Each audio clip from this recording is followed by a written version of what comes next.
from podcasts too. And today I am with one of the most talented, probably people I've had the pleasure of interviewing. She is storyboard designer in Game of Thrones. She's done other cool comic projects. She's also one of the administrators' hosts. She actually singularly one of the first 101 Tales. She is the one and only Mog Park. So Mog, how you doing? Doing great. Thanks for inviting me here, yo. Yeah, Joshua, you're awesome as well, man. yeah. Well, I just try. I try to build people up. I've been busy. I've been trying to launch this bad boy. How about you? What have you been up to? Just working. Yeah. So Trying to finish, just trying to finish a lot of work before Christmas. so Uh, is it like freelance stuff for you at this point? Like holiday stuff for like yeah. when you get patrons and guests, or do you actually got like a big top secret project you can't talk about, or both? It's a right now all the big projects are pushed to next year, so that's okay. Right now I'm doing a lot of freelance work, but also I'm working on cover arts. Surprisingly, people ever since this COVID, people are trying to launch Kickstarter at different stages.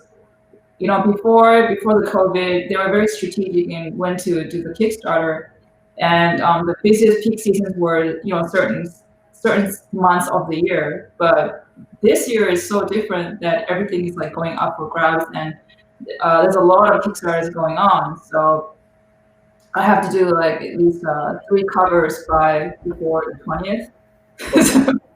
So yeah, So you're kind of just going you're kind of just going on your thing here and nonstop pretty much. Then yeah, it's definitely been a weird time because um, it's just one of those situations where I think everybody's got to have my attitude. There's nothing to lose right now. I mean, if it yeah, doesn't work out, we're all kind of in this wonderful magic box together still.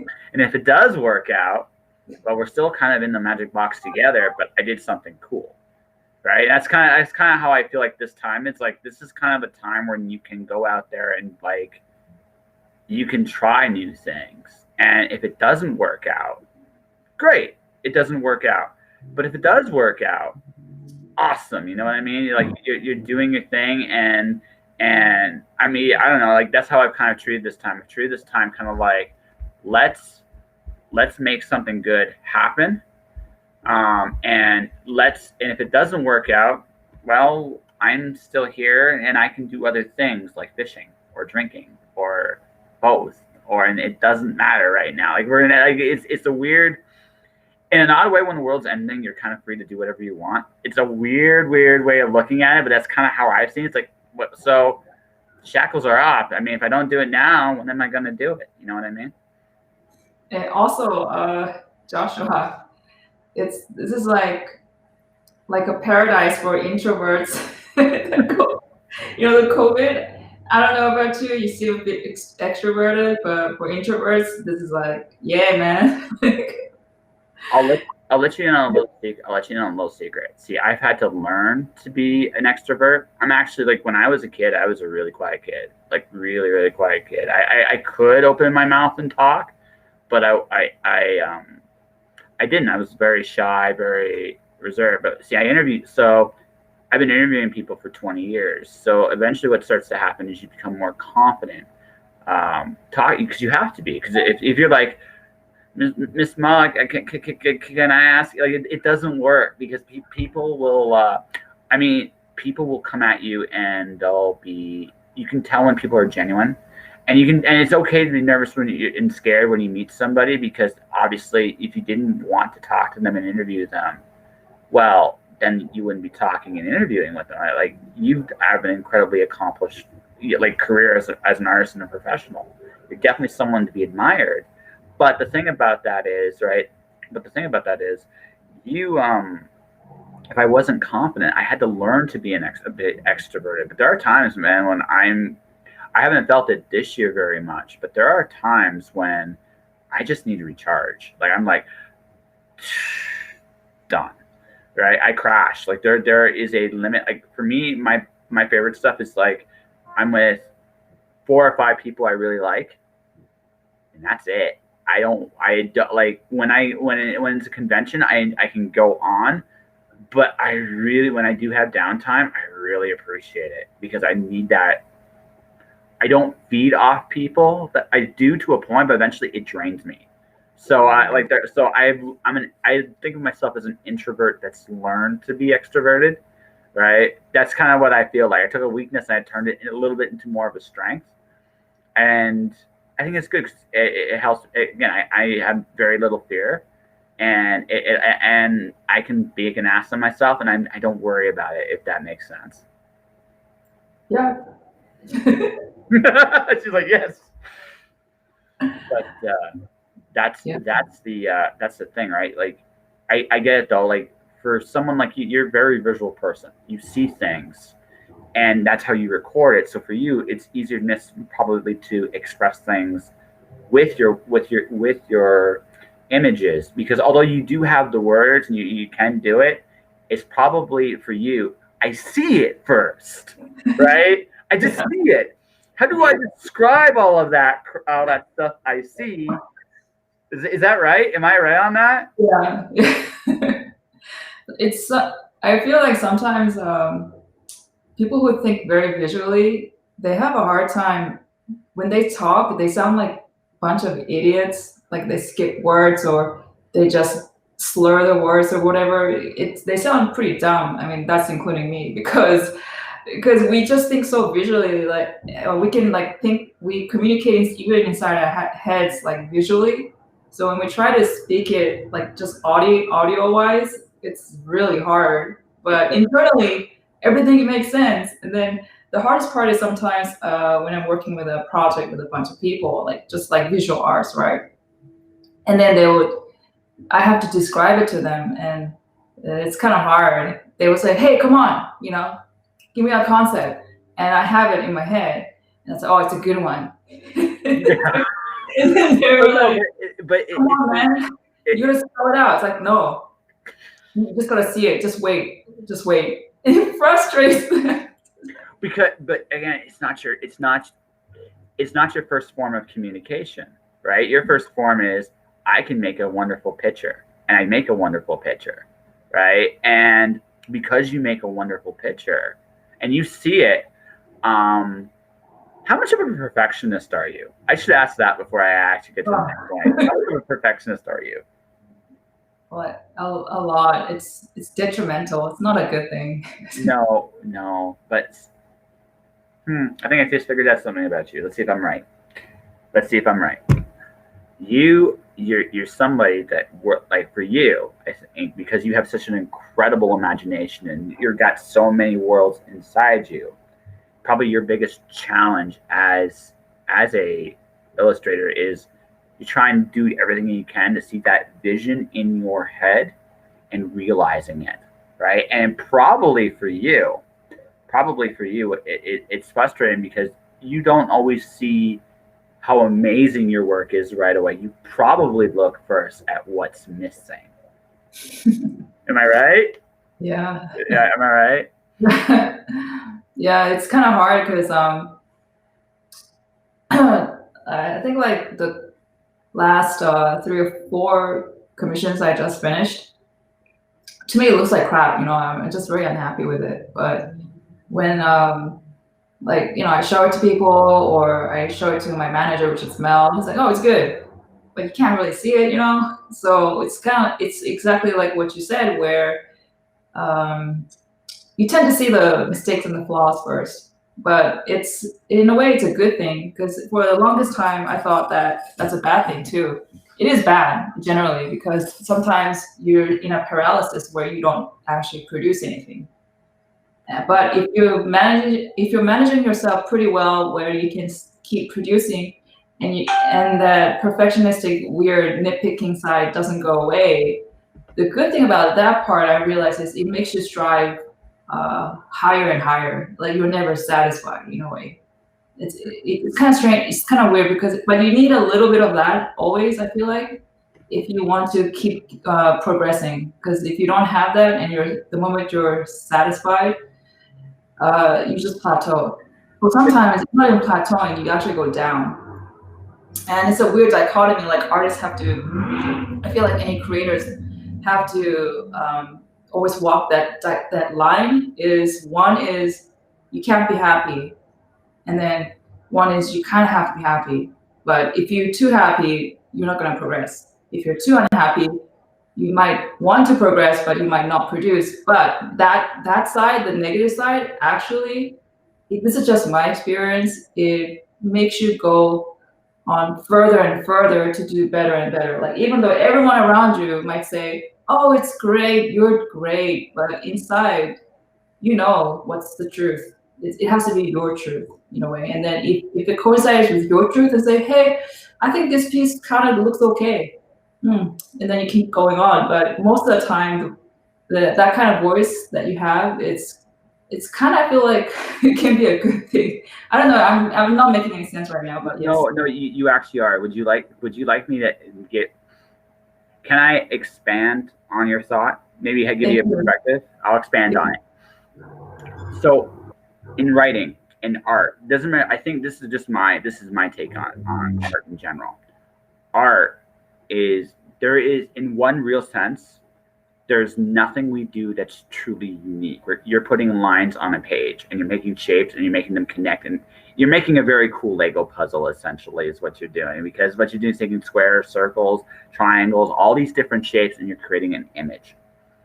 And you're never satisfied completely because you know you can be better. And deep down, you pushing yourself this way because you feel that perfection as an ideal is a wonderful thing to pursue. However, here's the flip side, and I think this is maybe this will maybe make it easier for you in some ways, probably harder in others, because what we bring to the table when we ever create, whether we write a story or create art or do any of those things, is ourselves. Our flaws, however those, whatever that you may see in your flaws, they're what makes us stand out. That's the flip side to that. It's not, I wouldn't want a perfect world, because a perfect world would bore me to fucking tears. Nothing would change. The cool thing about art is the ultimate expression of the individual. And the thing about you is, no matter what you work on, whether it's something from an established property or something that's your own, it's Mog Park. And the cool thing is that Mog Park today is she's going to become someone different tomorrow. Hopefully better. I mean, most days probably are better. Some days you probably take a step back. That's everybody, right? Everybody has shit days. Everybody has good days.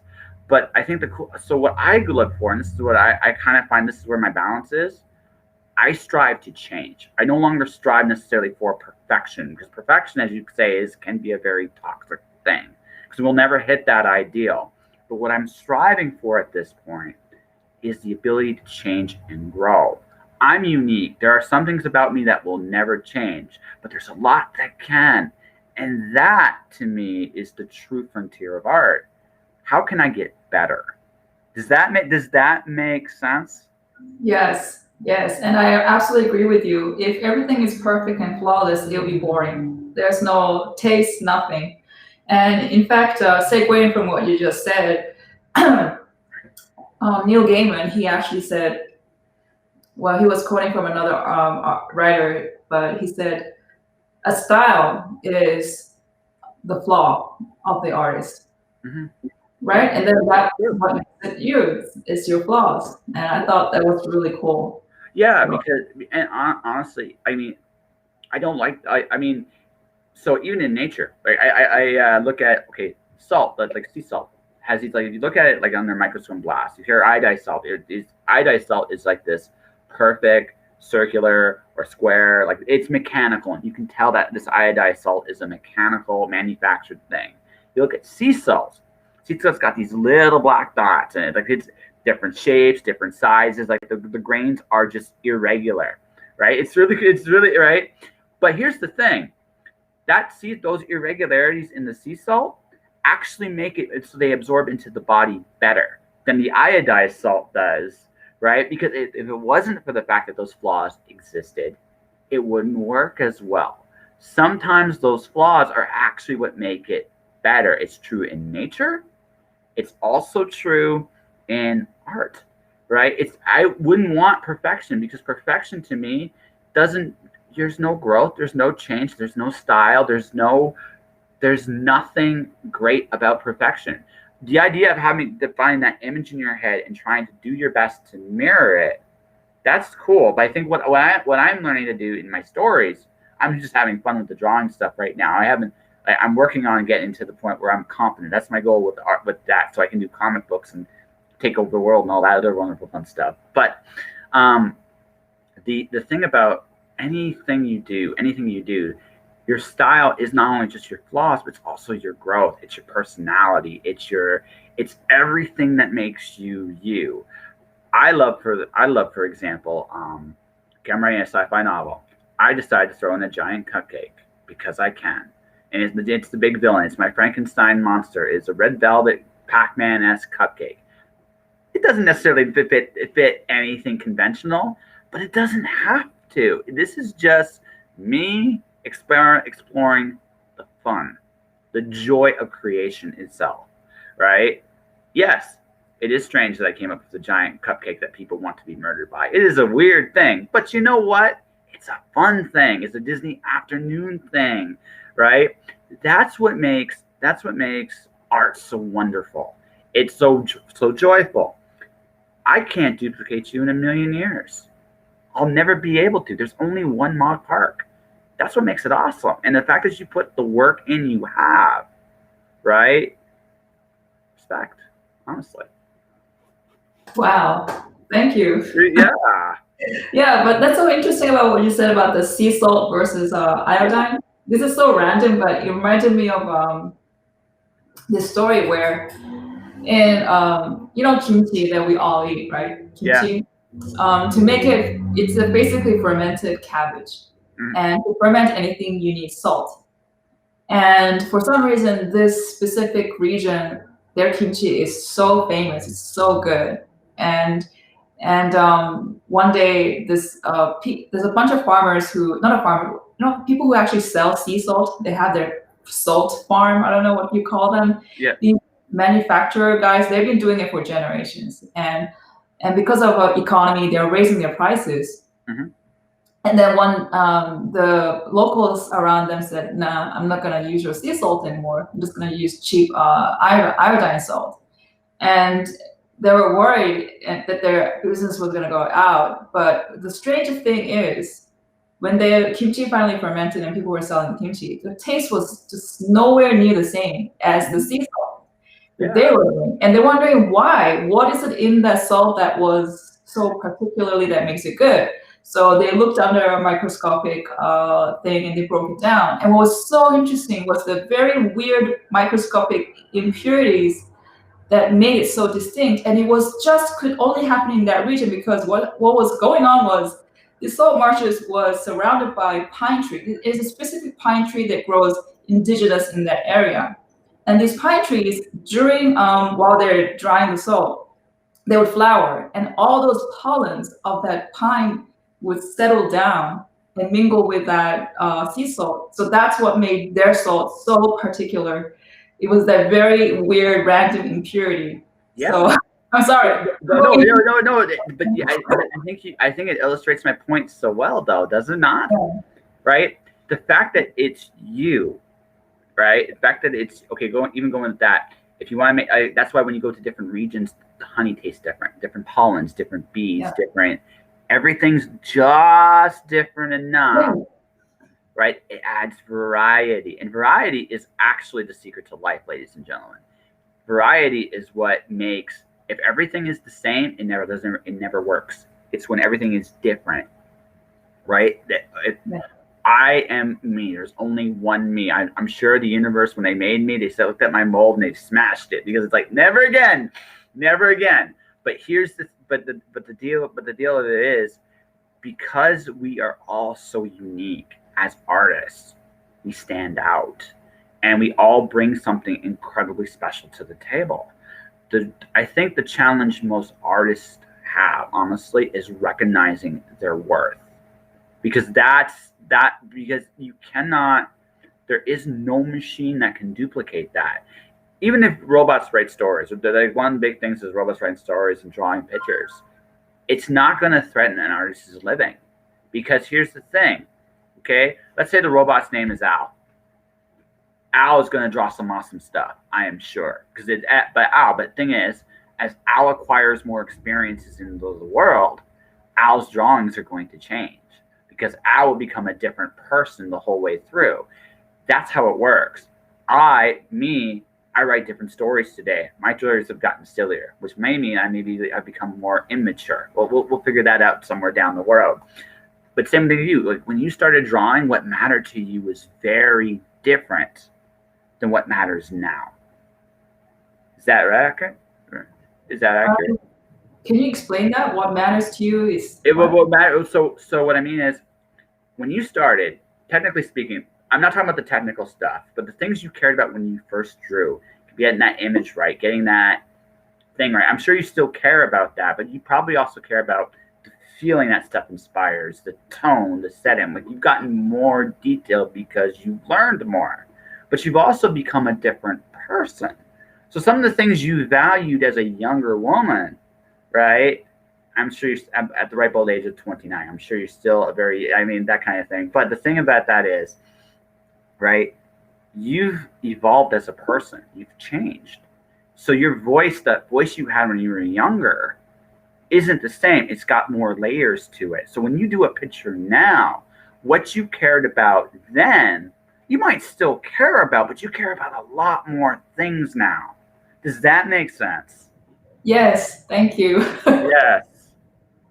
Yeah. Wow, you're so introspective. I love it.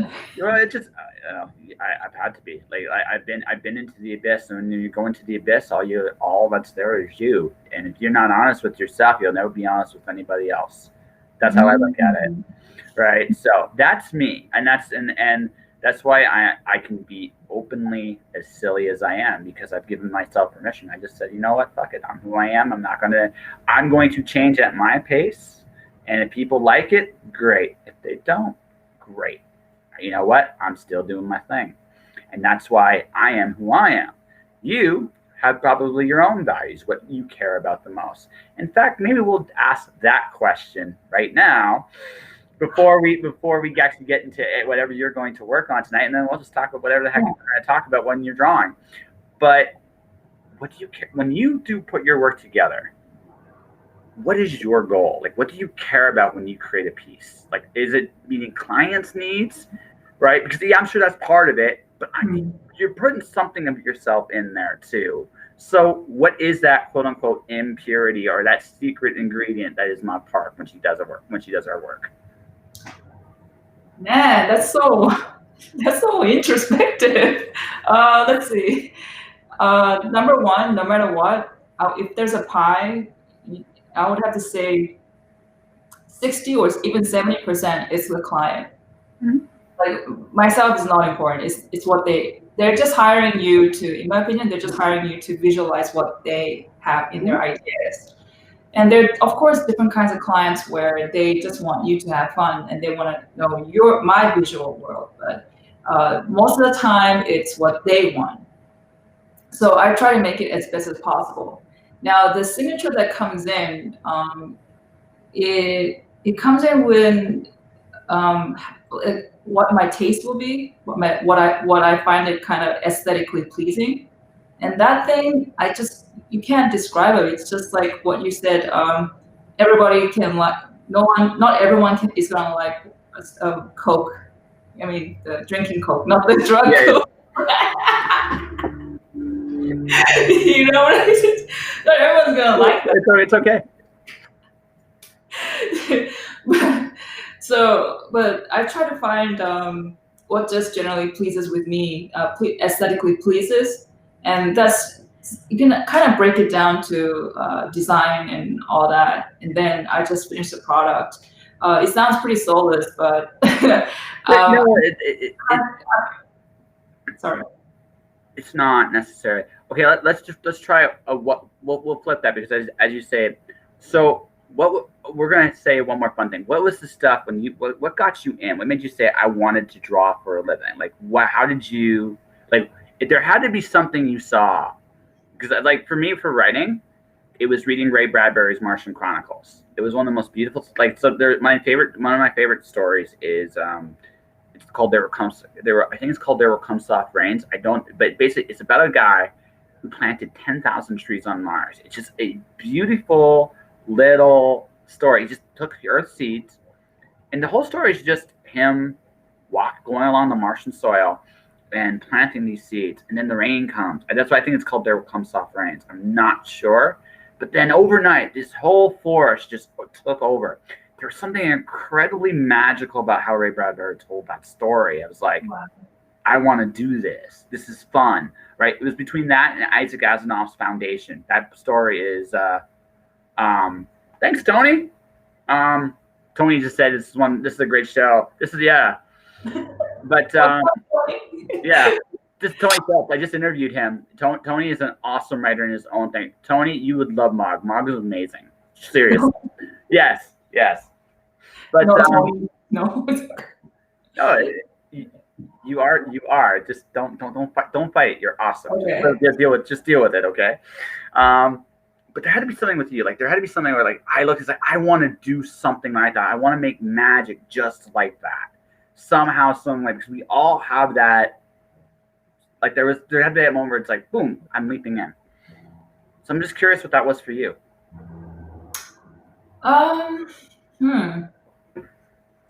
It's kind of like similar to you. Now that I think about it, I completely forgot. When I was a kid, I lived a very regimental life. Everything was censored and filtered through my parents. And my parents were really huge on education. And one of the things that I wasn't allowed to ever touch was comic, because it was considered trash art. And one day in a school bus, I was riding back home, and one of the girls had this huge anthology book, comic book. And inside, I don't know why, I was like, my heart was palpitating. Like, please. Let me have a fucking glimpse at. Oh, sorry. No, go ahead. Right. No, go down. Don't worry. You can have a glimpse at this thing, man. So I'm like 2 seats down her, and I'm watching her read it, and I would see only glimpses of the drawing, and it just blew me away. I don't know. It's an indescribable feeling, and I think nowhere has there ever been that kind of passionate love that I had for something like, which is basically that specific art form. Yeah. And that love, whatever the passion, I think it's called inspiration in a way, you would say. It inspired me throughout the entire life, where it just got me all the way to college and say, I'm just going to draw. And then up to now. So I think that's what it is. Now it's more refined. That love is very, very refined. It's not even there. It's kind of like air where you just breathe it. It's so normal for you that you don't even think about, oh, how much I love this or I love that. You don't even think about it. It's like a relationship, you're a married guy, the husband there. It's not like you have to remind yourself, oh yeah, I love him. Yeah, I know. But it gets refined because now I'm really into like, how can I technically advance in this area? How can I technically advance in this area? And then every time you take a little step towards it, and it's kind of like what this famous artist said. Everybody has that perfect picture in their head. I mean, that beautiful picture, but you gotta make a million ugly ones out of the way just so you can bring that out. So it's I don't know, if you think about it, it's a very tedious journey, but something about that progressive that journey to master a skill, I feel like now it's like, that's really, for me, that really just turns me on. Before it started as the impetus was, whoa, it's something dazzling. But now, as you said, you grow and you develop, your values keep changing a little bit. Right now I'm in the stage where I'm in love with this tech, just becoming better and better technically in a skill way. So that's it. It's kind of hard to describe. Sorry, this it's just No, we're no. basically talking abstract stuff. So So, yeah. so hold on. Okay, so Tony has a question. I'm going to answer this, and then we'll get to the wonderful drawing part of this. The writer feels, he says, that's he's accurate. The writer feels compelled to tell a story in part because the sound of his telling resounds in his or her head. Is it the same for visual representational artists? Is there a picture in their mind they're compelled to make real? That's the question he has for you. Yeah. What I don't know. Tony, what's his name? Tony Phillips. Hey, Tony. Right. A great question. It is. It's. I'm pretty sure, even as a writer, it doesn't come like audio. It comes kind of like a sense, like a weird feeling or a sense, like an excitement, and then, maybe through their audio, like it'll tell you write these words, and then for me, it's not the words. It's from that feeling, and then it'll say describe this feeling, or the sense, describe this mood, and then visually my brain, the way it works, it's like a vast, like a kind of like a library. Or sometimes I'm just sitting down and it looks like I'm just zoning out. I can be staring at the wall for hours, but what's happening in my head is all these images are just like going super fast, like just, and it will go in categories. I have visual folders, so they will say castle, medieval century, and then it will just go. My brain somehow gets to that folder, and it will just vomit all these images all around me until I kind of get a sense of this one, that one, that one, and then my brain will just narrow it down, and then it will continue just researching into that visual references, and then after that, it just something finally it clicks. But it takes sometimes days or sometimes hours, but it just goes that way. I don't know how writers just go that way. I don't know. So for when I construct a novel, this is how I construct one. I usually see the end of the story in my head first, and then I see the beginning of the story, how that story is getting told. And in the middle for me is kind of like this weird, okay, how did I get there? Like, what's the map? Like, this is point A, this is point Z. What are all the little pieces to getting in there? And that can take days or weeks. Only once in my life have I had that clarity where I knew everything that was going to happen. Like, where it just, you're in the whole way. You're like, I get this, I click, this thing happens, then this thing happens, then this thing happens. It's so rare. Most of the time, you have to kind of fumble and like what you're doing, putting all the images together and trying to find, like, spend those hours and days. But every once in a while, like, especially like, I feel like we all have a rhythm. When we get into that rhythm, sometimes it's just perfectly clear. Like, we're tapping into something that's bigger than us. And it's like, holy crap, I see it all. And sometimes, and then the challenge is it's going so fast, you're trying to keep up with it. And that's, and or at least for me, that's something I like. For me, when I tell my stories or I do something sometimes, and I'm definitely in a zone, I have to slow down so I can actually process all of it. So that's a rare that is when I'm fully in the zone. And sometimes when you're struggling, you're like you can see little pieces, and that can sometimes, to get that all together, takes days or weeks even sometimes. So I kind of feel that they're not that different. Is that, what do you think? Yeah, you're right. It sounds very similar, except one thing I think this is just through experience. Mm-hmm. You keep doing the process over and over because of deadlines and whatever. I feel like it's just gonna get faster. And the reason what differentiates a master and an amateur is this is in the visual world, but I think it applies to any creative world, is the decision making process. So everybody in their tip of the hands has a massive amount of data they can collect easily. So what again differentiates a master and an amateur in speed or anything is all comes down to making better choices. Mm-hmm. And what's interesting is I was sitting on these masters, and they was like, "Oh, let me finish this painting in an hour," or 30 minutes, dun, dun, dun. And then like, bam, it's like masterpiece, right? But if you really look at them, their hands are not moving fast. It's all in here. It's all basically, they're just looking at the subject and they're deciding what to eliminate and what to keep. Mhm. And that's what you tell. I think that's the same thing, kind of like in short storytelling or any kind of epic long stories telling. It's the decision making process that's going to be always the hardest. And as we continue, I think practicing it, it's going to get better and better. The key is you just have to keep doing it. That's it. I agree. So, so we're gonna focus the camera on your end of the universe because you're awesome at what you do. Because all right, we're drawing tonight, ladies and gentlemen. So I am going to be drawing something to do with Santa Claus. Because see, Ma kind of put me on a spot. I told her she has this thing drawn bid at the end of every month, and there's always a theme. So last month she goes to me, Josh, do Final Fantasy, and I told her I wasn't ready yet. Also, I had this show to kind of launch. And so I had to do that.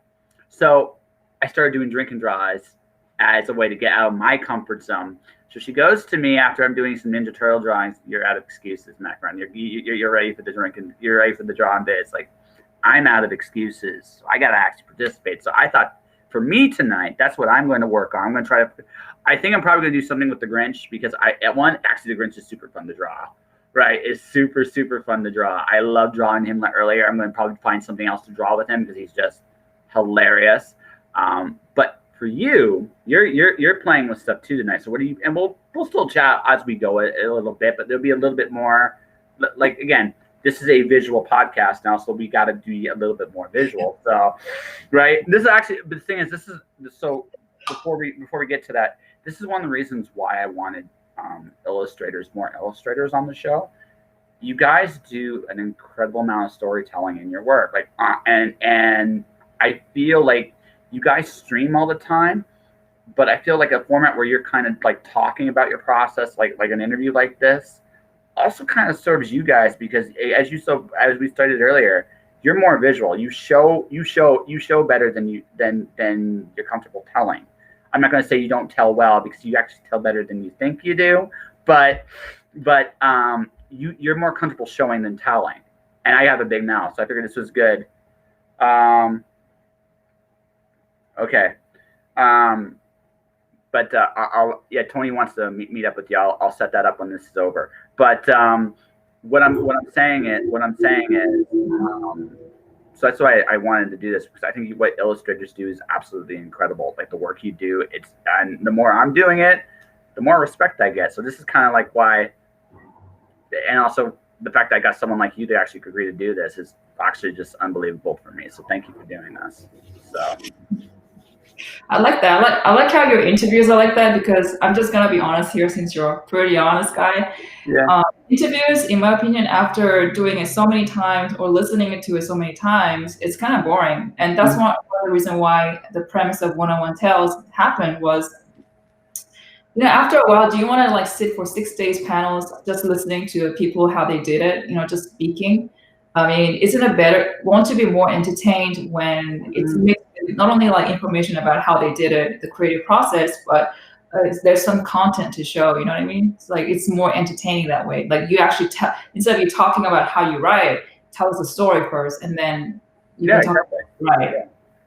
Yeah, no, look, it's like none of my interviews are very different than most people that do interview shows. For that reason, if I could ask you like standard questions.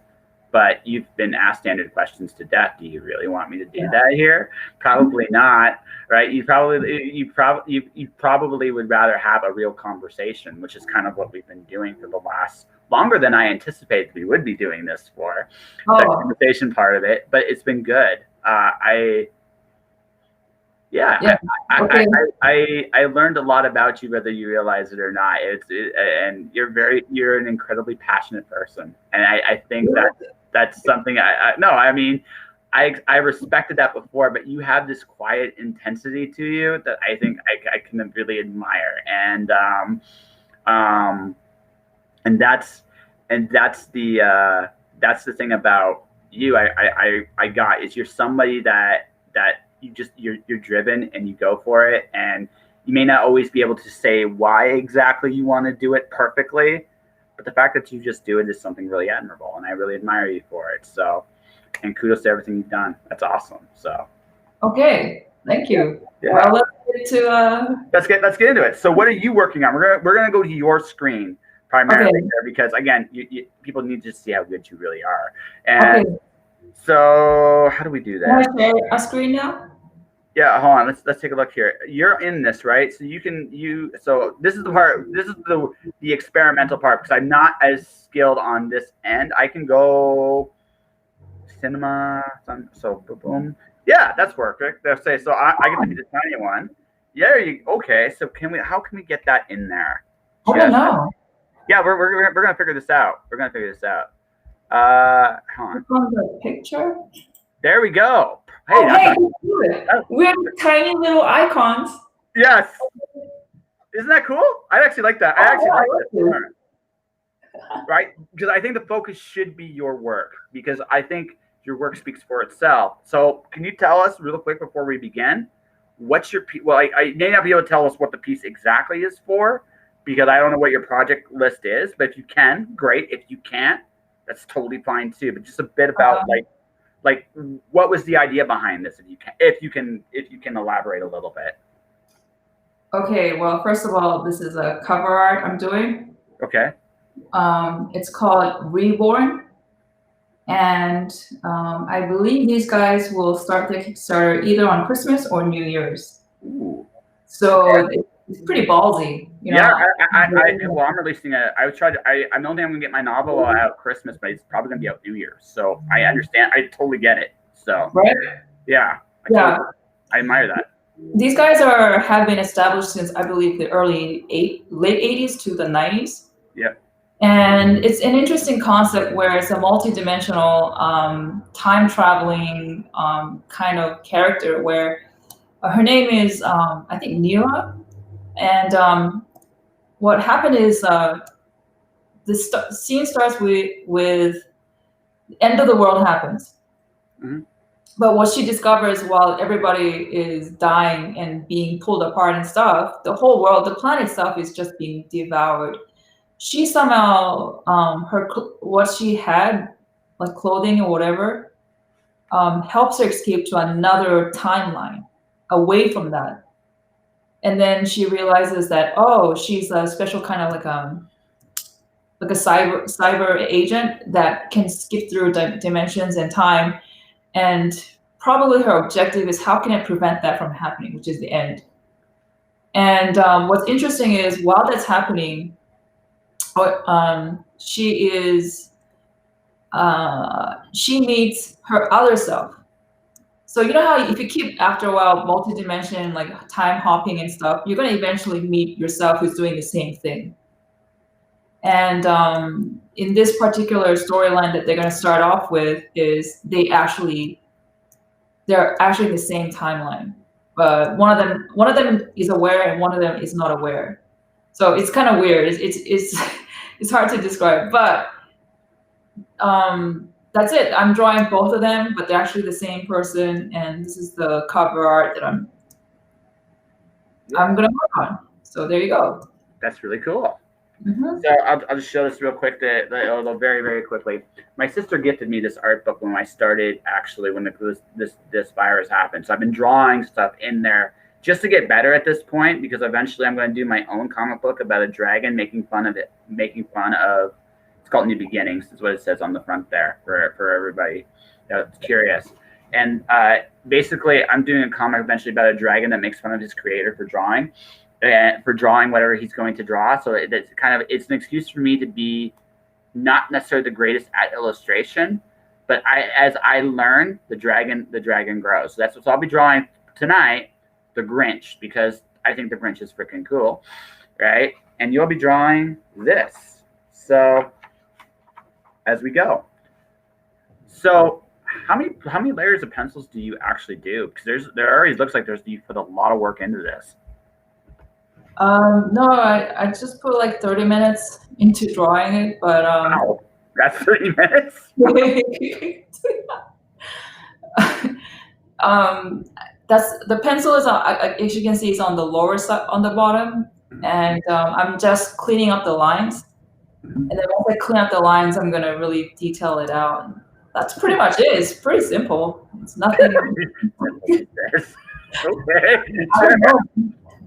Well, I'm afraid to ask this question. I'm really, really afraid to ask this question. How many hours of drawing do you think you've done in your life? I'm just curious. How many what? Hours of drawing have you done in your life? You believe you've done. I'm just curious. I don't know, man.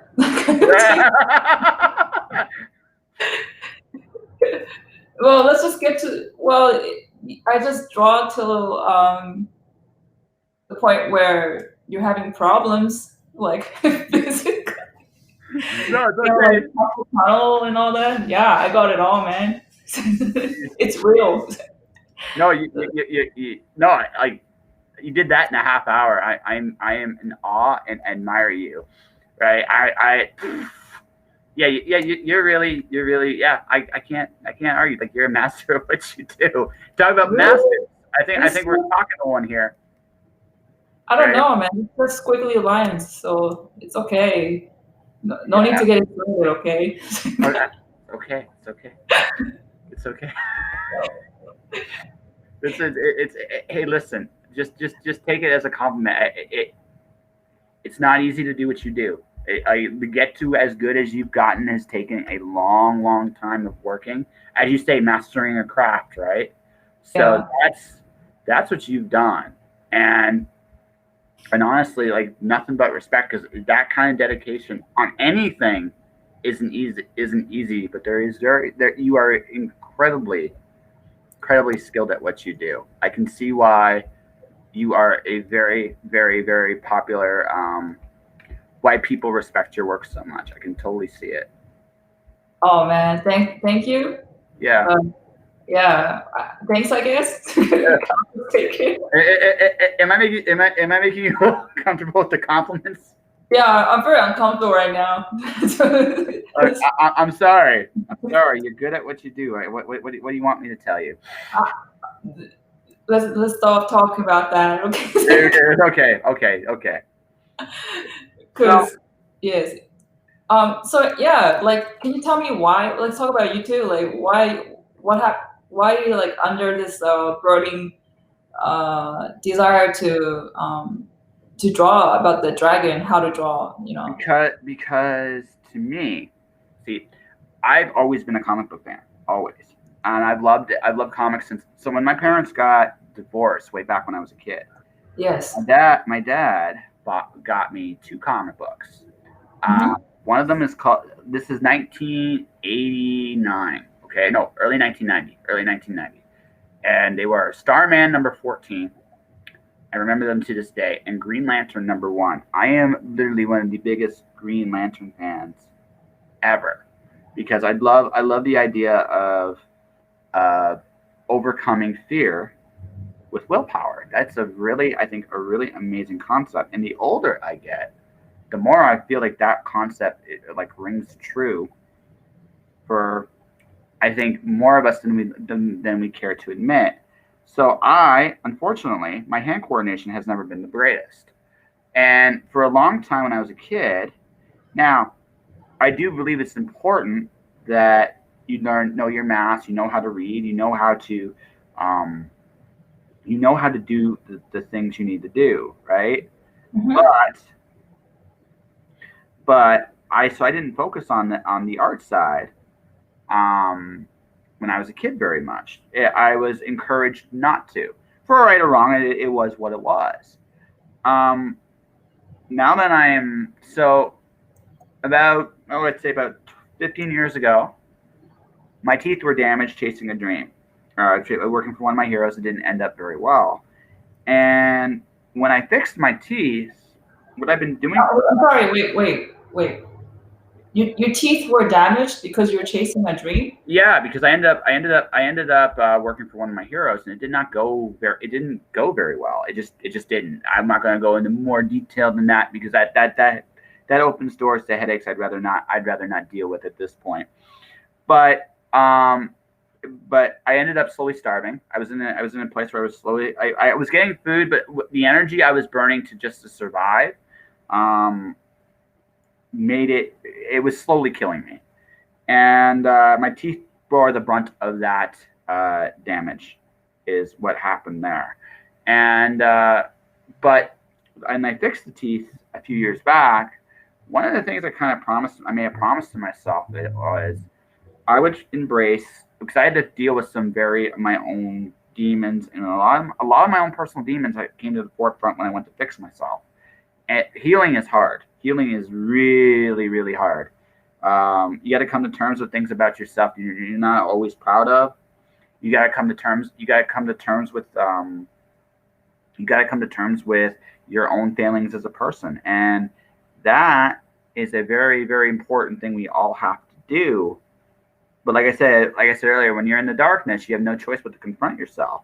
I had to do that, and when I came out of it on the other side, I realized that I discovered so much more about myself when I did the things I was most uncomfortable doing. So the reason I'm doing this is, frankly, it's forcing me to grow, because this terrifies me a little bit, and I'm not going to lie, it does, because I told myself for many, many years that my stick figures would revolt if I drew them. So now I have to unlearn that little truth about myself and discover a new one. And like I said, I'm not afraid to find out what that is. And I've always loved comics. Science fiction is definitely one of my loves, but my first love has always been comics. So the dragon this drawing is ultimately about facing my worst fears. And in so doing, maybe everybody's worst fears. I find we don't fear our failings. We fear our strengths. We fear where we're actually powerful, because we realize somewhere along the way that we can do anything. And when we realize that, right, there comes an expectation that actually can cripple us. I don't think people fear failure so much as they fear success. That's just my own opinion. I could be wrong on that. But from everything I've seen with most people, they don't know, but everybody knows what to do with bad things. Very few know what to do with good. Does that make sense? Yeah, that fear of failure, to a certain degree, is never going to go away. Oh, absolutely. It's just human in us, right? And but the fear of success, for the longest time, I couldn't understand what that meant. But when finally I got to a state of my career where you're living the dream that you set out for yourself. Yeah. Okay. There you go. Yeah, and then I finally understand why when people start to talk about fear of success. Yeah. Because fear of success is what comes with success. People don't seem to realize it. Is a lot of responsibility. Sure, absolutely. And they never really talk about that part. There's a lot of things. There's a lot of standard. It's like a hero's journey, right? Yeah. You succeed in slaying that one dragon. Now everyone's looking up to you, and then you're not the same anymore, because you somehow gained this special ability where you can slay that dragon. However, what you don't know is that could have been just a one-time thing. People around you perceive you as different now. They're like, "Oh, you changed," but inside, I don't think people change that fast. So they might not really embody that character that everybody sees in them yet. Well, so that's why I feel like where the fear of success happens is. That's why sometimes I believe people who are successful writers, I don't know why we make a joke about this. They drink and do drugs a lot, and and I think it's because it's like they did that one time piece they did so well. And now they're thinking, holy crap, can I do it again? And then that pressure is very crippling. Oh, absolutely. It's extremely crippling. So, yeah. Oh, absolutely. My podcast one was nominated for an award, And when I was nominated for the award, I had to deal with my own imposter syndrome. Oh, okay. And my solution was this. I had to be. This forced me to be very honest with myself on some things, and one of the things that forced me to be very honest about. Okay, you did something well. What did you do so well that people couldn't help but notice you? Because the other thing they don't tell you about success is, well, you touched on it, but I'm going to elaborate a little further. Is that expectations repeated again? Is such a hard. It's so hard to. It's so hard to do that more. So as much as once is amazing, but to do it again and again and again, that takes a discipline and a skill set that a lot of us just do not have, right? Yes. And that's why I don't mock one hit wonders anymore. I just don't, because I realized something too. Once is actually incredibly impressive. I will never knock anyone back. Those music hits, like like back like New Kids on the Block. I don't know if you're old enough to remember that. I was like these days like one hit, Vanilla Ice. You know what? Kudos to them. They did it once. That is so hard to do, and doing it twice or three times is also hard to do. But to do it continuously, that there's a discipline to that I cannot help but admire. You know what I mean? Yeah. And, and I don't hate success. I'm not jealous of anyone that gets success anymore, because I realize how hard that actually is. And I now I look at it more like, you did it once. That's amazing, and you should be very proud of that. And kudos to you. And that's all I say. And I try. And again, I hope with people who are successful, I go like this. Um, do I do what do they do um they did it once, do they know what they need to do it again? Maybe, maybe not. And that's all I hope for. Like, I hope you have your own formula that works for you, and that's kind of all I hope for with anybody. But even if you never do it again, even if you never ever do it again, you did it once, and that is should always be commended, because not everybody even does it once. Hmm. I see. Does that Hmm. make does that make sense? Yeah, about that one hit thing, one Yeah. time, one hit wonder. Yeah. Absolutely. It is hard, but in the same token, I say I wish somebody had out there says there's a lot more. Is hey, once you reach that, like your first success, just letting you know it's not really a success. It's kind Yeah. of it's just the beginning, and you just have to work a lot harder, man. Oh yeah. And No, it totally just is. don't give up. No, it totally is. No, it's absolutely true. It's like it's you did something cool. Now what's the next mountain to climb, right? Um, Yeah, I feel like it would be great if somebody pats you on the back and say, "It's okay. From now on, keep making a million mistakes more." I think that's the secret to success, though, too, isn't it? Like I think the truly, it's not about success or failure anymore. I realize that honestly, ultimately, if I don't fear making mistakes, if I don't fear looking foolish, I don't think anything can hold me back. I don't know where I'm going to end up, but I'm not going to be handcuffing myself anymore, right?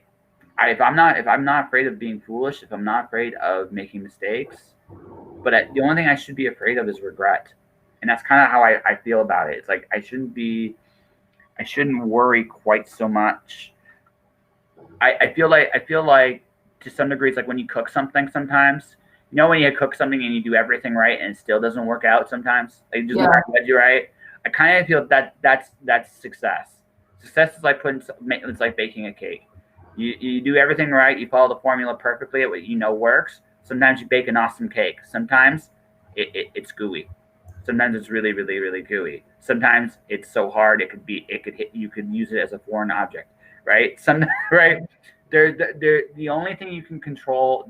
I worry about more about what I can control, and what I can control is if I worry about that. If I worry about, I try to simplify things. That's what I think. That's it with me. If I don't worry about failing, if I don't worry about not failing, don't worry about making mistakes. I don't worry about looking foolish, which is I think the hardest thing for all of us. It's not even failing. It's not even succeeding.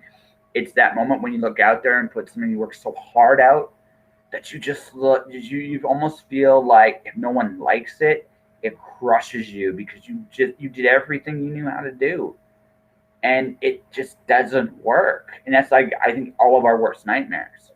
And if you are willing to do that, if you are willing to look at things, right? If you are willing to look at things, and you're looking at it as, um, I don't think you can be stopped. At least you're not stopping yourself.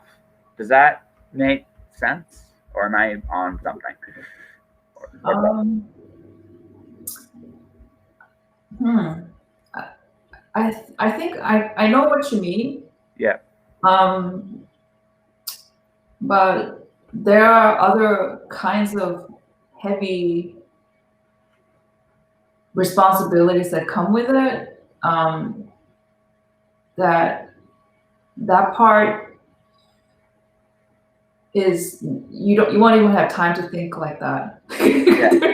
No, that's fair. That's I fair. mean, um, like the biggest example I can think of, like yes, everything what you said is valid, Yeah. but once you get there, there are other huge obstacles, and one of the biggest obstacles are anything related to finance. Yes. Um, and when that comes into play, you literally, when it comes to play where you literally cannot afford, that's the word, afford to make a mistake, that's when, that's what I feel uh, that's also success, fear success comes into play as well, because it, there's going to be many times where you literally cannot afford to fail or make mistakes or whatever, and you're gonna still fail. Yeah. Even though, like you just said, you put all your heart and blah blah blah into it. And yeah, part of yourself mentally will say, "Hey, you did everything you can, man." Mm-hmm. But financially, like it just doesn't work out. It's still on you, and that's another kind of whole different animal you have to play with. And what I realize as I continue meeting other people in the industry who have made it and who are doing more successfully, it all comes down to that. Like even when it comes down to the financial burden or whatever risk taking that you're doing, or just people, no matter what you do, you just sometimes all of a sudden people might not like you anymore. All of that, it comes down to just don't worry about it. It's kind of like what you just said at the end there, Josh. Just if you really love something, you're just gonna keep going. It doesn't matter. Well, no, it's true, but I get where you're coming from too, because you like you have achieved levels of pretty decent levels of success. Yeah, and then also what people again don't understand is with the level of success, there's a lot of horror stories that come with it. Oh, sure. A lot of experiences that comes with it, Well, and yeah. I can only imagine some of the crap you've had to put up with to get to where you were. I don't even want to even go into that on the air, because I'm sure there's some real horror stories that you can share and some you can't. But yeah, you can sometimes. No, you can't, because you're still you have to deal with some of those people afterwards, right? Exactly. And but I mean, there's a degree we all of us that have want to pursue things financially. If we're really honest with ourselves, we have to admit this. there's a degree of shit you got to be willing to put up with, and Yeah. right, and it sucks because sometimes it's like, man, it's like you ask yourself, how the hell did this happen? But it is what it is, and you gotta kind of figure out how to make it work. My grandmother cannot figure this out about me. She holds a grudge problem everything. Oh man. If anybody crosses her the wrong way, she holds a grudge. I am open to work with anybody, no matter what happens, even the people that wrong me. But the reason that is, it's a survival mechanism, because I recognize the fact that this is a business, and like all businesses, you don't know who today. You do today who the cornflakes you step on today might be connected to the ass you must kiss later, and it's true, right? Yeah, I think it happened. Yeah. So I look at that and um, I realize that that's how it works, and so I'm open. I can be around anybody and not hold it. And even if I do not like them, I have learned to be able to find my peace with it, even though sometimes you just want to cringe just a little bit. But sometimes, right? But sometimes you recognize the fact that this is business, and you're not gonna, and you have to learn that some people are just going to give you shit for no reason. Some people are that's just the way it is, and it's not fair and it sucks. But here we are, and you still got to make money somehow. Sometimes with this really dumb motherfucker that you found yourself with, and you got to figure out how to make it work because you're stuck with this. You're stuck in this. So, la di da. Let's figure this out, right? And right, that's part of it, and that's it. Like that's why I do my very best, even if I don't like you. I'll figure out a way to make it work so I can work with you, because I recognize like this is a strange business and it's a small world. So Yeah, right, it's a small world. This business here that yeah, I believe it's because it's small. Unfortunately, because of the success margin is so small.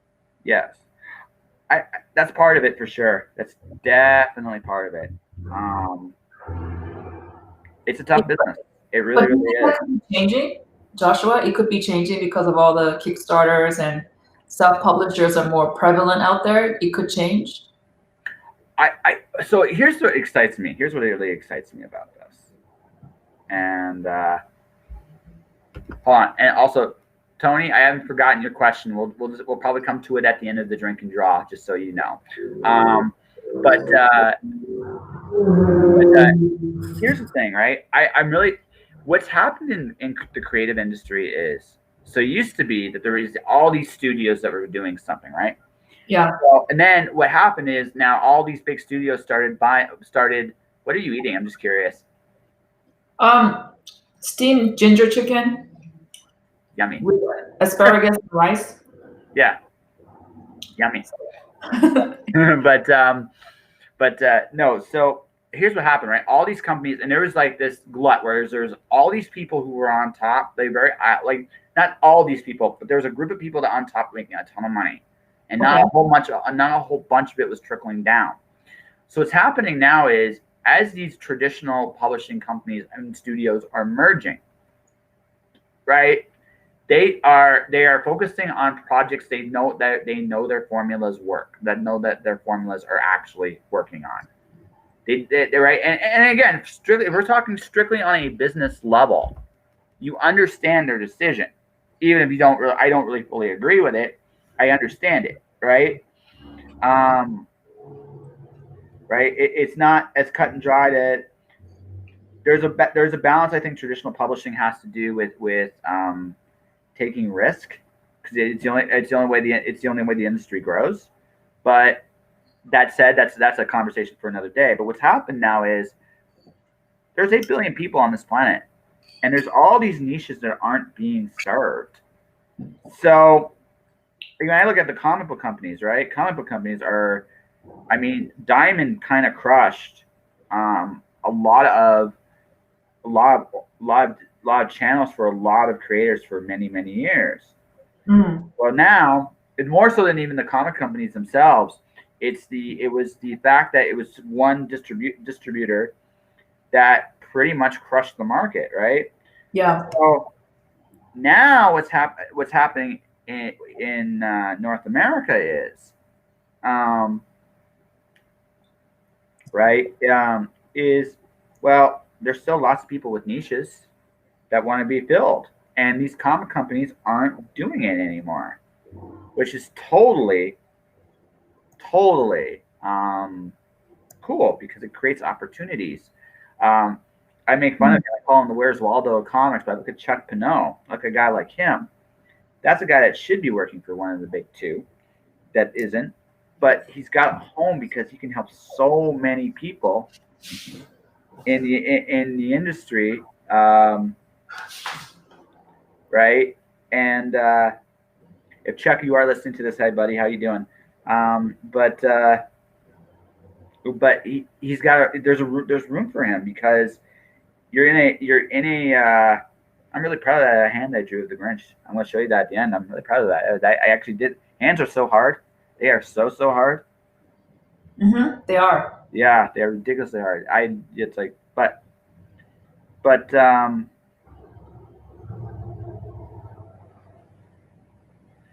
and also I see the line between. I think the Grinch is a giant cat. I really think the Grinch is a giant cat, but we'll go there. Oh, that makes sense. Yeah. Yeah. I think the Grinch is a giant cat. That's Yeah. I totally do looking at what I've drawn here. But Personalities. yeah.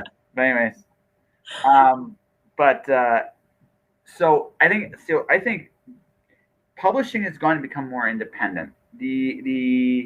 The biggest pitfall the indie publishers have to look at, believe it or not, is just, again, what will choke independent publishing is going to be distribution.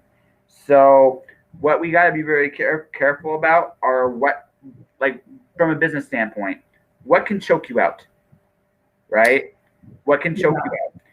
And the cool thing right now, there's not just Kickstarter, there's Indiegogo, right? There's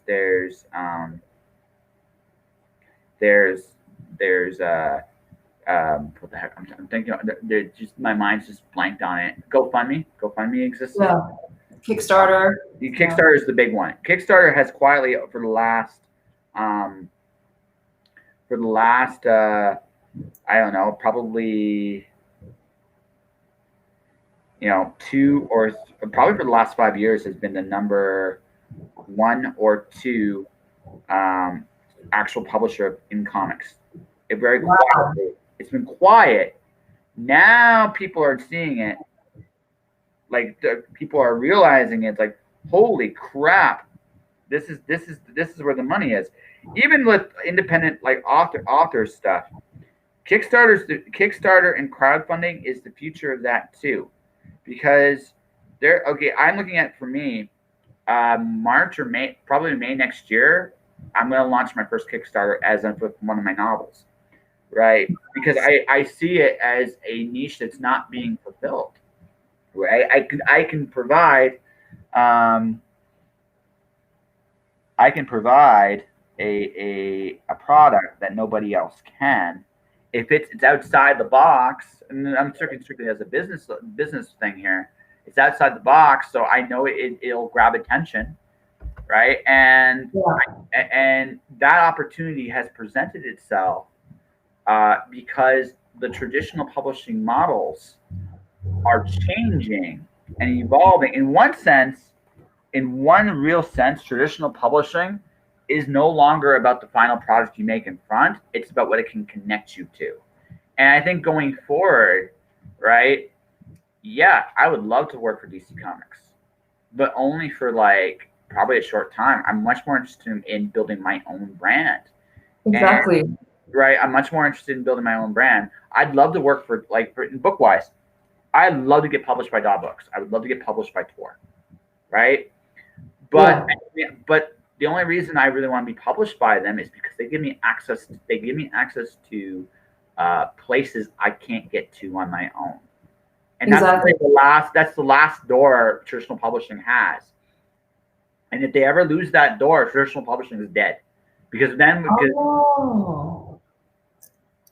Mhm. Okay. So you're saying, Joshua, I'm sorry to interrupt, but it's like the traditional publishing companies are mainly there for distribution, or the established it's easy Okay, access for the public. more than that. Okay, so let's say you come up with a concept. We'll say Ninja Valkyries, just Yeah, Mog Park's Ninja Valkyries, and it's awesome. yeah, And it catches fire.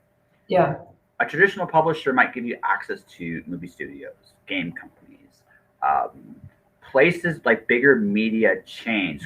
I feel like traditional publishing has become very corporate, and it's not a bad thing. It's just what it is. So, what can I get from a corporate? What can I get from a corporate standpoint that I'm not looking for validation. I don't give a shit about validation. I want to get paid. That's pretty much my mentality about it.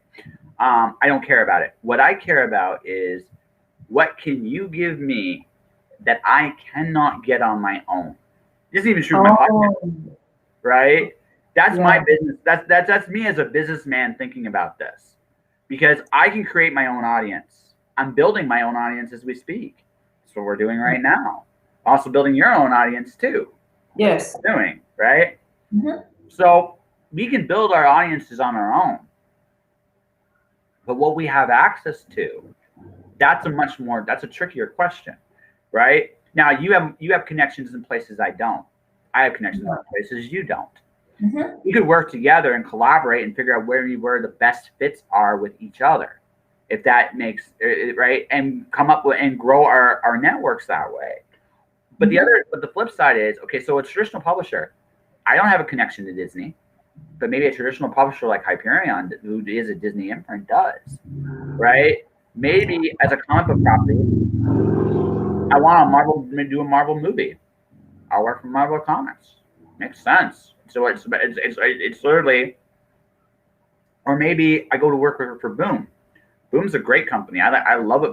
I love the stuff Boom puts out, right? But if I'm just looking to get paid, and that's all I really want to do, I can create my own audience and make money that way.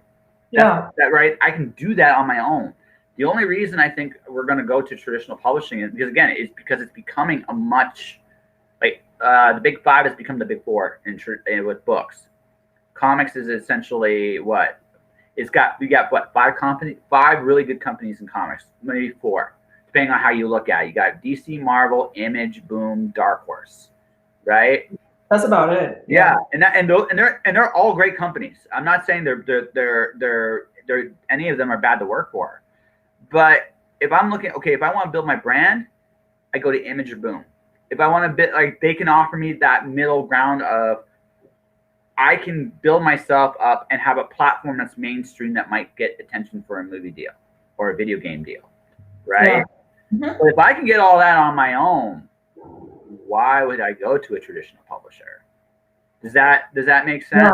sense? It's funny you mentioned that, because one of the guys that came in one-on-one tells, Zing Zen, Yep. he didn't go the traditional route of Marvel, Yeah. DC. And look what's happening. He already has game companies, Yeah. Netflix coming to him. They're gonna make an animation series, all of that. Yeah. So I mean, so for him, why would he go to a traditional publisher? He, Like, he why would he? doesn't. He doesn't. He Yeah. just, Like, why yeah, would he? Like, there's nothing they offer him, right? no. Right. In fact, Now, they might just reject it because it's not up to their standard. or it doesn't follow their formula, right? Exactly. Yeah. It doesn't follow. So So if you're like one of those people who think traditionally and say, I have to wait until Marvel hires me, good luck, man. Because missed opportunity. Like, no, totally. Like that's the thing. Like, you don't know. Like, you don't know what you're going to work on is going to be a hit. Like, there's some stuff I really love in indies. Like, one of my favorite comics in the indie is Badassical. I love Colette Turner's art. I love John Fleming's story. It's fun. And that's something I would never see in a traditional comic book setting, but I love it. It's such a fun story. Michael Oden's book is really really fun. I really enjoy that. I can't wait to try Annis. I think Annis has got a really cool concept. I yeah. want to really definitely check out. Mhm. Um, And a buddy of mine just sent me a comic. As soon as I'm done to you, I'm reading it because I'm probably review it in my review column at some point. Okay. It's to me, it's like one of those situations where I look at what is out there in terms of the versatility. I mean, the fact that it is such an independent Wild West concept is how someone like me can meet you, right? I mean, it's what makes these meetings possible. And I think one of the other things I think especially writers, a lot of writers I know miss the opportunity on is interacting with all these different creative people out there because you never ever know where that leads, right? And Okay. but I'm sorry, go on. Yeah. yeah, no worries. That's I think that's like we're in this thing where we can all work together and produce incredible stuff. And I look at your 101 Tales. That was an amazing accomplishment. You and everybody involved did a really fantastic job. You created your own mini convention, and you did it. And you, Mel, on Adam, you guys all deserve props because you guys put that together, Yeah. and right. So what's happening now is the ability to meet, interact, and connect with each other um, is a lot more, I think, somewhat necessary to some degree. Mm-hmm. But also, we're at the point where that's the nature of the business. The more traditional industry said only a few people can get in at any time. Okay, I don't need you, right? I don't necessarily need you. I'll create my own thing, and you'll come to me for my price. And if you never do, that's fine because I don't need your permission. I'm gonna just do me anyway, right? Yeah. That doesn't Mm-hmm. again, and I'm not above doing business with a traditional publisher, and this isn't me being arrogant about this. It's just like I'm going to be a creative person. If I'm serious to turning my creativity into an art, I gotta be aware of what the environment is around me. And um, the environment today is it's wide open. So that means you better meet people, you better say hi to people, you better just don't be afraid to put yourself out there a little bit because you never know who you connect to. Yeah. It's kind of sucks for the traditional kind of people where they think, "Oh, okay, just keep submitting my work and I'm gonna make it once they accept to publish my work." But now it's not like that. You can't just be an introvert where you just wait for it to happen. You gotta do a lot of socializing, Yes. working. So Yes. No. yes, that's one thing also I didn't realize going into art. I thought it would be a quiet place where I can just work, but it's the opposite, right, Joshua? It's like, It totally is. I mean, yet you put up with me for an hour. I mean, I'm certainly loud and just all by myself. But yeah, no, I get no. It's you're a business. Like that's the truth. Like you're a business, and yeah, you have to and you are solving problems for somebody else. yes, that's what it is. Yeah, that's it. Same thing with me. I can solve problems for somebody else. Provided to give me provided to give you the information you are required to do your job. That's your job.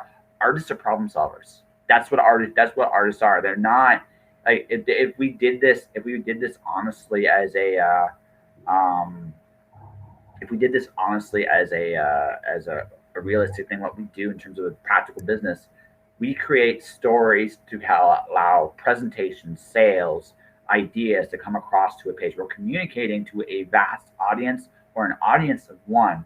Our job is to come up with the best presentation that makes it work best in whatever medium we are working in. Hmm. Absolutely agree. And the fascinating thing is sometimes, you know, what's interesting is uh, we're the one. It starts all from us. Yes. It's not like we have a product, so Well, yeah. we create the product. We create everything. We're just like a one-stop factory. But it's true. It is so true, right? Yeah. So It's so true. And the fact of the matter is, oh, I love that apart from how the Grinch Stole Christmas in 1966 with the dogs just giving him those eyes are awesome. Chuck Jones was a genius. Um, Okay. no, I've been drawing from places. Like I'll show you the couple I've drawn. I'm actually really happy with the one I just did. I finished, or at least finished for now. I'll have to keep working. I'm going to do one more, and then we'll wrap up here. But Yeah. I always look at well, again, just learning to draw like I'm doing basically. You look at what makes an image good. And I often, and I've had this conversation with Rich Baroda, it's not so much about how technically good it is. It's those little quiet details that make a difference. How like this, a smile can be amazing, but it's all in how the smile works. Or color can tell such a wonderful story as well. And like I'm just beginning to play with this, but it's a big world, man. It's a really big world. So Yeah. Man, you're doing everything, man. That's amazing. well, I can't be afraid. Like this makes me better at what I really love to do too. All right. It just makes me better, and that's even if I'm never. Like I said, my goal is to become competent with this. I'm not going to say good because I don't know how good I can become, and to be honest with you, like I prefer writing comics to drawing them, but I'm also pragmatic in the sense that, well, you're going to probably have to prove you can tell a story before you find people that want to work with you, which is the challenge the writer in comics always has. Can you tell a good story that an artist will want to draw? Well, a good way to learn how to do that is to draw your own comics, right? How good was this? Did this story work? Did it suck? Right? What can you learn from this? And also, now that I have this experience, I'll be able to do better scripts because I'll understand what an artist is looking for. Wow. That's very interesting how you think of it that way. Okay. That makes sense. Does that make Yeah. a lot of sense? Yeah. Okay. Yeah. That's dedication. I love it. Yeah. Well, you can't be afraid. Again, what's holding me back? Me. And I don't want, again, I may not succeed where I want, I may not go quite where I may not end up where I want to go. Who knows? Maybe I end up exactly where I want to go. I have found in my life anyway, most of my successes have been completely about me embracing my accidents. Nothing more, nothing. I'm okay with that. Hey, listen, if I'm the accidental creator my whole life, I can handle the fact that, you know what, there is a God and he looked out for me. I'll be thankful for that. Whether you believe in it or not, that's cool. But hey, either way, I'm smart enough to see an opportunity when I see it. Yeah.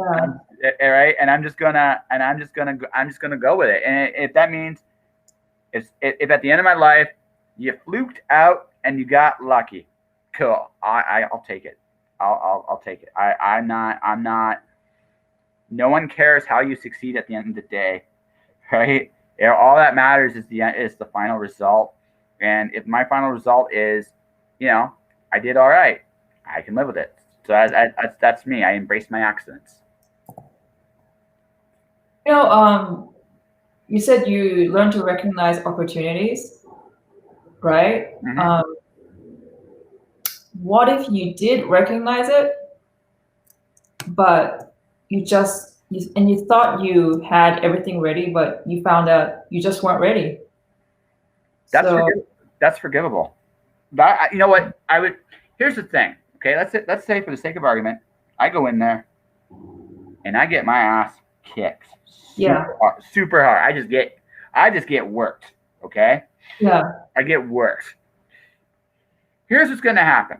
Okay. Mm-hmm. One.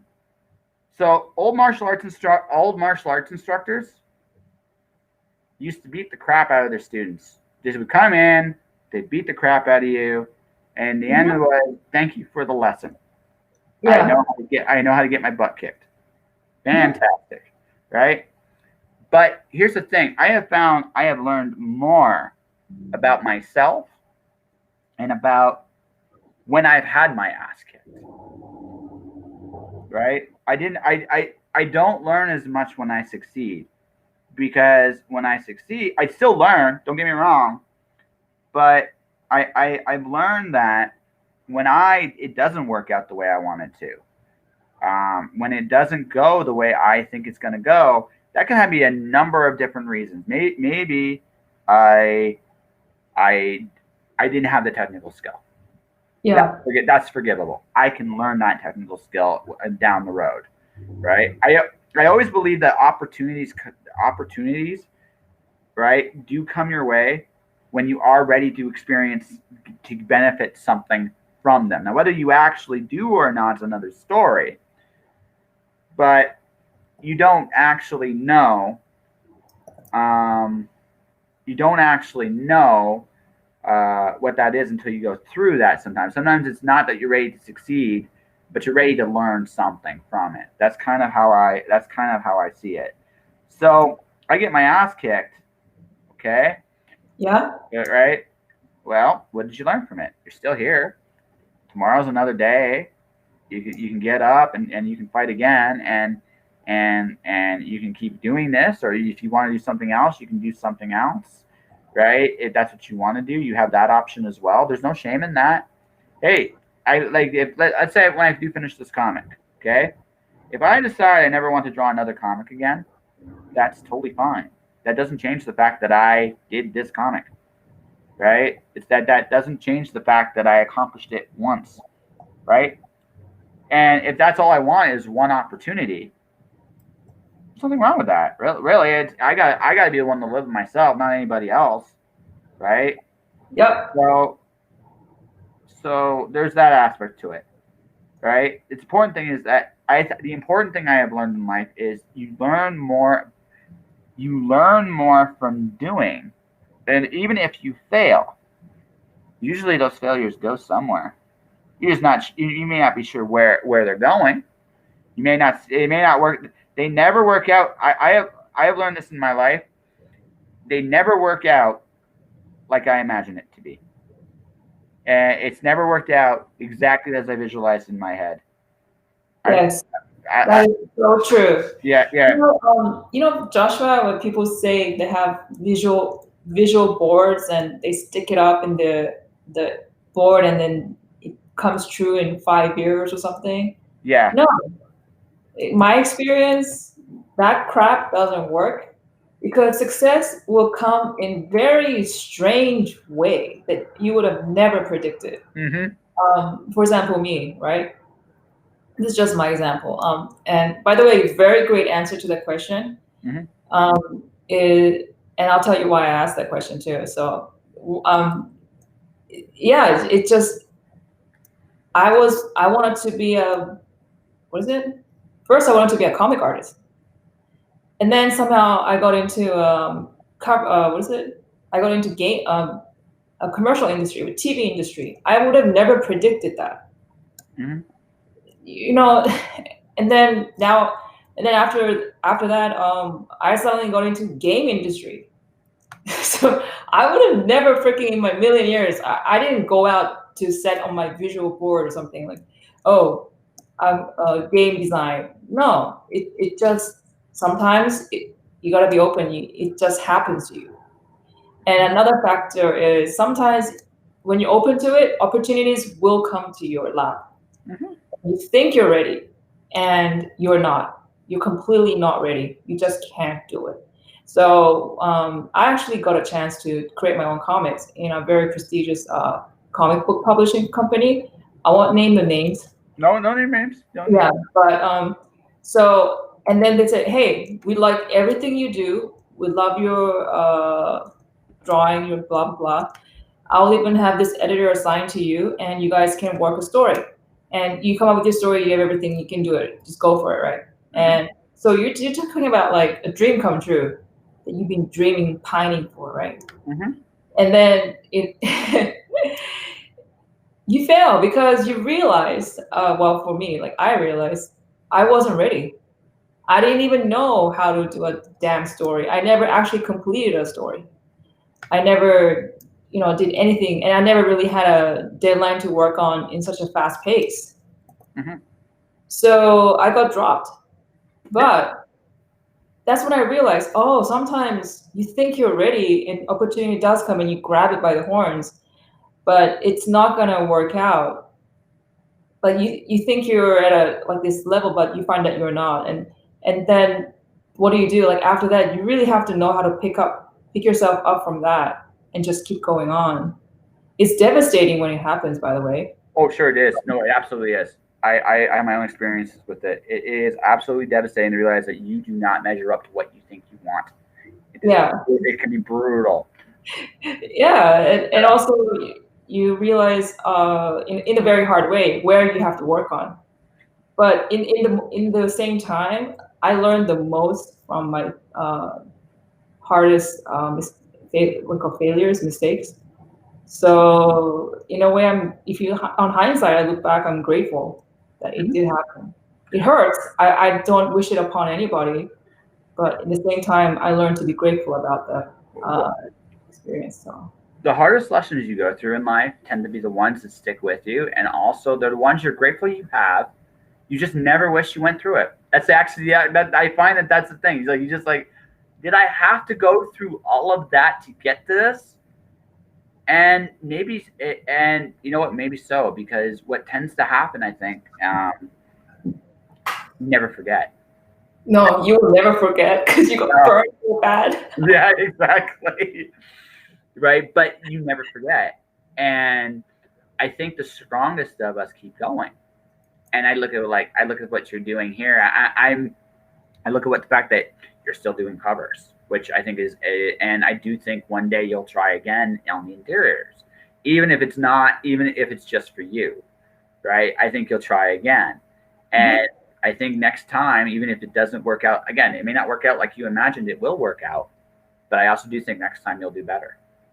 Yeah, the it, it's a constant. It's very exciting. It's a constant struggle, but that really shows how much you what do you call? I guess love what you do. Hmm. You know, when people say, "Oh, they say a lot. You know, people say a lot, right? They say, Hmm. "Oh, I love this. It's my passion. I love it so much. I love art or whatever." They say it, right? But a lot of the times I realize people drop out when something bad happens, just even one.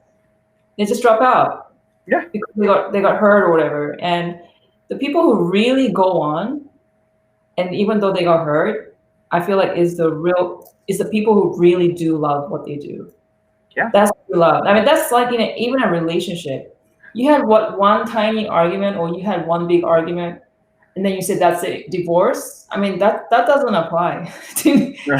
No. So I actually, so for me, I realized that like a lot about the true nature of love when my first girl, well, gal I fell in love with taught me some very valuable lessons about that. And the one I realized is, can you look at what something is, no matter like whether it's a person, whether it's your passion, whether it doesn't really matter what that is. Can you look at that one person, all right, for all their flaws, for all the things that they've done, like they feel that they've done, you feel they've done, and can you still love them? Because if you can do that, you really do love them. It's not when things are going well that you can say you love somebody. I mean, yeah, it's great. I mean, you want there to be more good times than bad times for sure, or it's not a healthy relationship. But at the same token, um, can you love somebody? You know, it's easy to love somebody when they say you're beautiful. It's harder when they know when they fart or when they like when you see all those imperfections and flaws and they're comfortable enough to share them with you, and you see the person, not just all the stuff they want you to see, but all the stuff they don't. And with art, it's the same thing. This is a cruel business. It's the rejection business. Most of your life, you're going to be told no, no matter how far up the chain you go, Mhm. right? You're Yeah. going to be told no a lot. It's Mhm. brutal, Mhm. right? Um, Hard decisions are made all the time. This is a incredibly ruthless way to make a living, right? Mhm. And you have to be honest with yourself about what you're willing to take and not. And if you really love what you do, you find it. Yeah, but if you really love what you do, you can stick with it. right? I do tend to believe this. Maybe this is why I'm it, right? You will find people that appreciate you. You will find success. Now, will you find the success you sought? Maybe not. Maybe Like, not. maybe not. But at the same token, maybe as you go along in this journey, dude, this is something I realized too.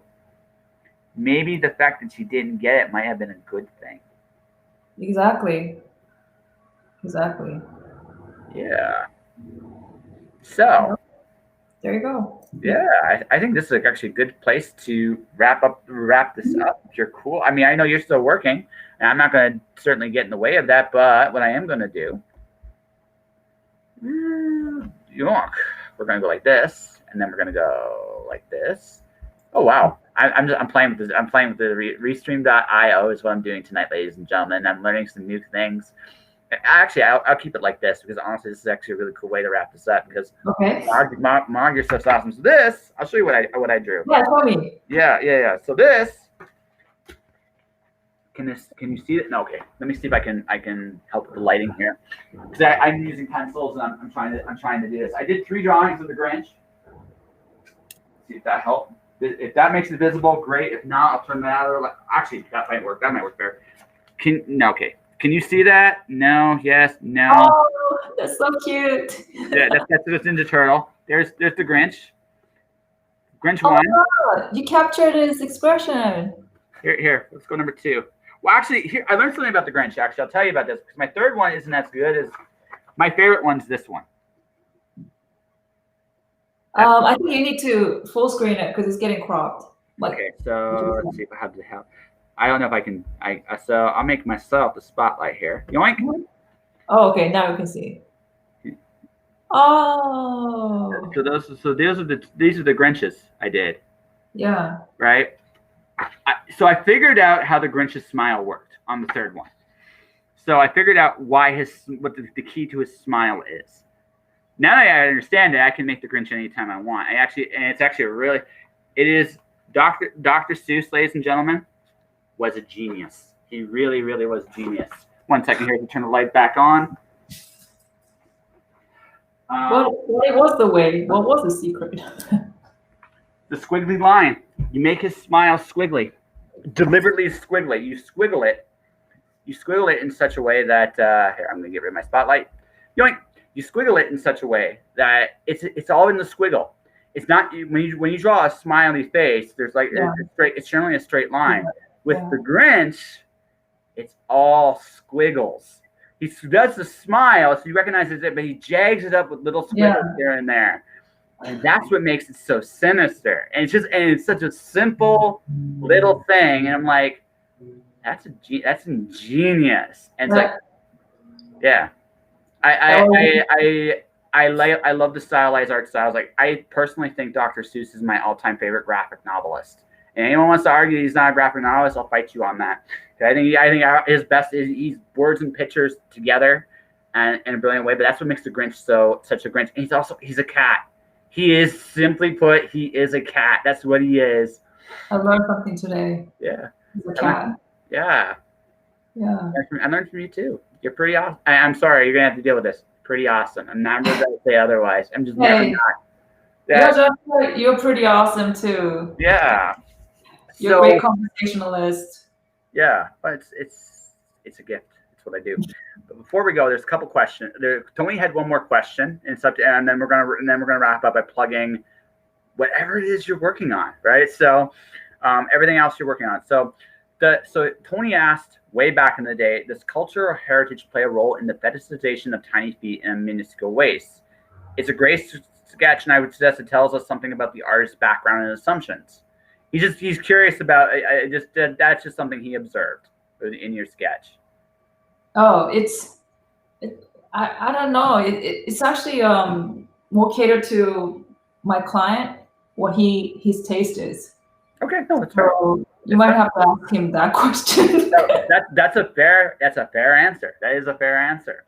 Yeah, it's not something deep like what. No. It's not. Like we said this at the very beginning of the conversation. You're doing whatever it is your client's job. But I do have one last question, just one last one now that I think about it. What is your favorite thing to draw? Favorite thing to draw? Yeah. What do you love drawing more than anything else? I know this is really weird, but I love props. I think it's Really? because I did a lot of background designs, Yeah. and I love doing props and setting the scenes. Because for me, visually, if you want to tell a person what this person's background is and what they're going through, and maybe what they're going through at the moment, and it's a lot of emotional stuff, but how can you put that without words visually? That's always a challenge. How can you convey that visually to the viewers? And I realized the more information you put in, like props, it really tells a story. So if you put a prop of, like for example, at the background, you put a beautiful elaborate bookcase with lots of old tombs, then you can kind of say, oh, this guy is kind of wealthy. He's a scholar, and maybe by the subject matter that I put in there, it could be he's a magician. Like information like that is key, and a lot of people disregard that, but that is so vital to telling and setting up the mood of the story and telling the viewers who this person is. Yes. No, So, it's so true. Again, showing, not telling, which is actually a very key part of storytelling. It doesn't matter what your medium is. Words do it. It's actually the hardest thing to do when you're writing settings in novels, because you have to describe a setting, but it's like, this is for me. This is always one of the things. The hard things about me with describing settings. It's like, how can I tell the story of this freaking like room or place that's interesting to me? Because visually, it's so much more fun. Like, because visually in my head, I did a bar where the roof's just actually little by little caving in, just because it's just right. So, and I was like, well, this is a bar that's so worn down, or so, it's just like this whole weird hole in the wall that's actually on the internally, there are pieces of roof actually falling in on itself at random spots. How it's almost like a, if I were to describe it, it's almost like what if a bar was a cockroach? It just somehow survives no matter what, like the shape it's in at that moment. It just it's not a bar you'd want to drink beer at, right? And that was like, visually speaking, how to like, not visually, like from a written word point of view, how the hell did I describe that, right? But because it's such an important little piece of telling that whole story. Basically, what I'm saying is that those prop settings, all that stuff is very important. It adds something to everything you do. So that's actually hey, but when you were explaining that, I could see it in my head. yeah. So you're doing a good job. Yeah, thank you. You wouldn't drink at that bar, would you? I would go just to see You just would see how. to see the characters. Yeah.